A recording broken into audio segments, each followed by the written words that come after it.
Alléluia. Alléluia. Dieu nous bénisse. Amen. Amen.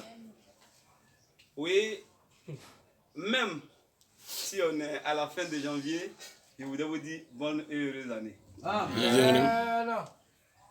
Ce midi, je crois que c'était un vendredi. Et je voudrais vous dire, lorsque l'église du christianisme céleste est née, ce culte-là n'était pas parmi les cultes de l'église. Ce n'est seulement que en avril 1980, au parvis de Makoko, que le pasteur a eu la révélation pour faire bénéficier du pouvoir, sinon de la puissance du Saint-Esprit à tout un chacun que Dieu a institué cela. C'est pourquoi il est très important pour vous et moi d'assister tous les jours à ce culte. Il vaut mieux pour toi, chrétien céleste, j'ose dire, chrétien tout court, d'assister à un culte de midi, de vendredi. 13h seront l'heure GMT. Au Bénin, c'est 13h. 12h, c'est en Côte d'Ivoire et dans l'heure GMT, comme on peut le dire. Mais il est très fondamental. Pourquoi? Nous avons fait exprès pour choisir ce verset. Ce verset de Apocalypse 4, je crois bien. Oui. Le verset 5, verset 4 d'abord, qui dit quoi? Autour du trône, Autour du trône. je vis 24 trônes. Autour du trône, Je vis je 24 vis trônes. 24 trônes. Écoutez-moi bien. Autour du trône, ça veut dire qu'il y a un trône. Mais autour de ce trône-là, il y a aussi 24 trônes. Oui. Et sur ces 24, Et sur ces 24, je vis 24 vieillards. je vis 24 vieillards. Mathématiquement parlant, sur un trône était assis un vieillard. Allons-y. Revêtus de vêtements blancs. C'est pas ça qui m'intéresse aujourd'hui. Et sur leur tête, Et sur les têtes, des couronnes des d'or. couronnes. C'est pas ça qui m'intéresse. Du trône Du trône, sortaient des éclairs. Des éclairs. Est-ce que vous connaissez l'éclair même? Quand il doit pleuvoir là, le signe étincelant qui paraît dans le ciel, c'est ce qu'on appelle les éclairs. Yes. Des voix et des trompettes. Des voix et des trompettes. Des tonnerres. Des tonnerres. Boum. Devant le trône. Devant le trône. Brûle 7 Alors, on dit, regardez un peu, faites un peu l'image. Parce que quand on parle de quelque chose, vous fermez les yeux. Nous sommes dans un culte de vendredi, de sanctification, que entre guillemets, certains appellent que des visionnaires. Alors on dit, il y avait un trône. Sur le trône, il y avait 24 trônes. Et devant ce trône-là, il y avait encore 24 vieillards. Mais on dit devant ce trône-là quoi? Il y a 7 lampes. Il y a 7 lampes ardentes. Qui sont les 7 esprits de Dieu. Alléluia. Alléluia. Alléluia. Alléluia. Alléluia. Alléluia. C'est à cause de ces 7 esprits de Dieu-là que nous sommes là. Amen. Si tu viens à un culte de vendredi et que tu n'as pas été baptisé de ces 7 esprits-là, tu n'auras rien fait, mon frère. Mais attends, les 7 esprits de Dieu sont là-bas. Moi, je suis derrière. Comment je dois capter ça pour que je sois bénéficiaire? C'est de ça qu'on parle. Que Dieu nous bénisse. Amen. Dieu ne vous fait pas peur. Le chef du gouvernement a parlé de formation. Oh, formation. Formation. Est-ce que vous pouvez être formé même? J'ai fait une petite science avec vous. Elle dit demi-science. Elle dit entre 21h à 4h du matin. Ça c'est demi. Voilà. Là je me couche. à 9h, je commence avec vous. Attends, je dis moi, je me couche à 4h, et puis je vous retrouve à 9h pour terminer à 18h. Là, c'est l'autre moitié. C'est ça. C'est de ça il s'agit. Mais on va chercher forêt. On va aller là-bas. On va aller là-bas. Où il y a serpent, tu et tout, on va aller là-bas. Moi, je vais vous laisser là-bas, puis moi, je vais venir ici. Est-ce que vous pouvez être formé? Non, la Bible dit ce matin qu'il faut capter le pouvoir de ce Saint-Esprit. Oh, la Bible dit dans le livre de Zacharie, où la Bible parle des 7 esprits, des 7 yeux de l'Éternel Dieu. Les 7 esprits, ce sont les 7 yeux de l'Éternel qui parcourent le monde entier. Donc, si c'est comme ça, là, ça veut dire que là où tu te trouves, l'œil de Dieu est là. Que tu sois dans un trou, dans une bicoque, dans un rameau, dans un trou d'aiguille, l'œil de l'Éternel est là. Donc, où dois-tu être caché pour ne pas que le Seigneur te voie? Mes frères sont en Christ Jésus. Je voudrais vous dire ceci. Un jour, quelqu'un était assis sous un préau et il a fermé un peu ses yeux et il voit que des brigands sont venus pour le découper en mini morceaux. Et puis il se réveille, il se touche. Ah, je suis encore en vie. Un autre jour, il était encore assis là. Et quelqu'un est venu verser de l'argent autour de lui. Plein d'argent. Et il se réveille. Sur son pied, il y avait un billet de 10 000. À votre avis, quel est le songe que Dieu nous a envoyé? Certains disaient, Dieu m'a béni. Parce que Dieu a vu que j'avais pitié. Je faisais pitié plutôt. Et que j'avais un problème quelconque. Et que Dieu serait venu pour me soulager. Mais et là, où Dieu t'a découpé, où le brigand t'a découpé, c'est pour dire quoi? Et la Bible dit que tous ceux qui songent, qui font un songe, tu fermes tes yeux, ton esprit est abattu, ton esprit devient stérile. Et là, l'âme s'en va. Et il capte des informations et qu'il communique au corps par le biais de la puissance du Saint-Esprit. Lorsque tu te réveilles, tu te rappelles de ça. Parce que mon frère peut aller à Hong Kong dans le songe. Il peut aller à Hawaï. Il peut aller encore où la même. Papouasie. À Papouasie.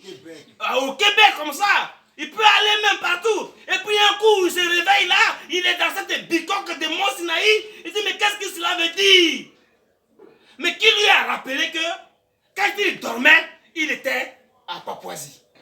C'est l'âme qui est partie, mais qui est partie avec la puissance du Saint-Esprit.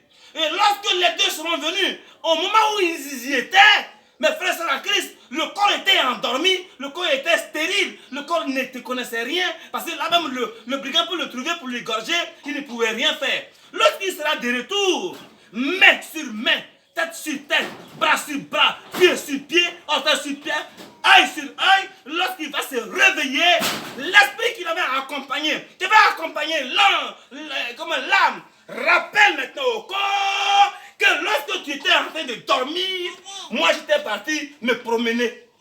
Et voilà ce que j'ai vu. C'est ce qu'on appelle un songe. Donc mes frères et sœurs en Christ Jésus, l'Esprit de Dieu qui vit en toi n'appartient ni à ton âme, ni à ton corps. C'est pourquoi on dit, il rend l'esprit à Dieu. Quand tu meurs, c'est écrit dans la Bible. Jésus rendit l'esprit.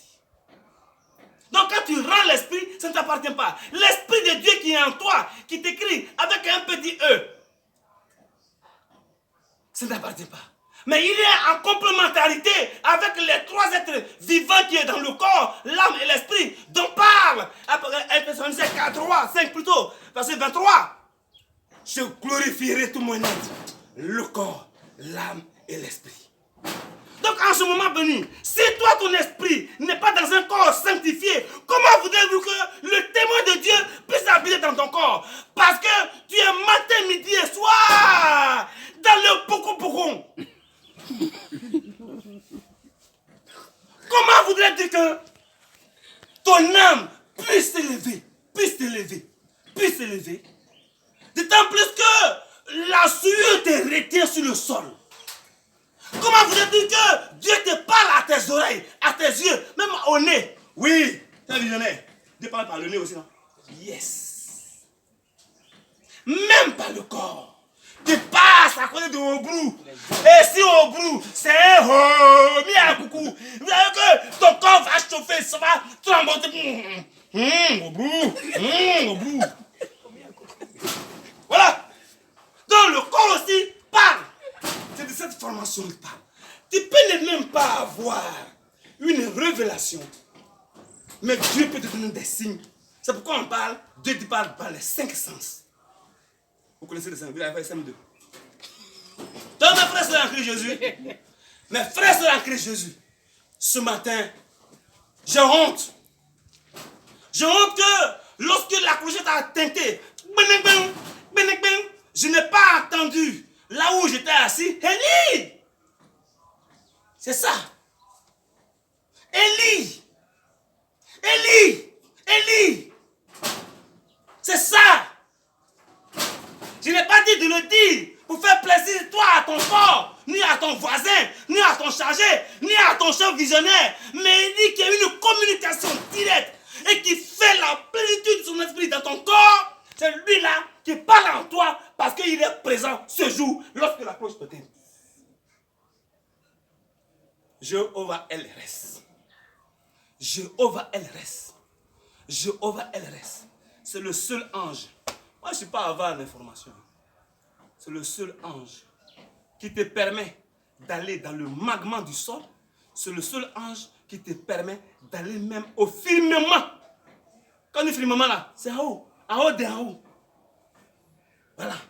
Donc, lorsque vous aurez acquis tous ces snobismes de la puissance du Saint-Esprit, vous aurez acquis maintenant la gloire. Amen. Et vous êtes maintenant en communion, virgule, et en communication avec Dieu. Et on t'appellera maintenant prophète. Je choisirai parmi vous un frère comme toi, et je l'établirai prophète. Elle dit que celui que Dieu choisit là, c'est ton frère. On est d'accord? C'est ça. C'est ton frère, non? C'est ton frère. C'est ta soeur. Celle avec qui tu manges le garba là, c'est elle. Mais la Bible dit, je ne peux pas dire, sinon j'allais vous donner les versets bibliques.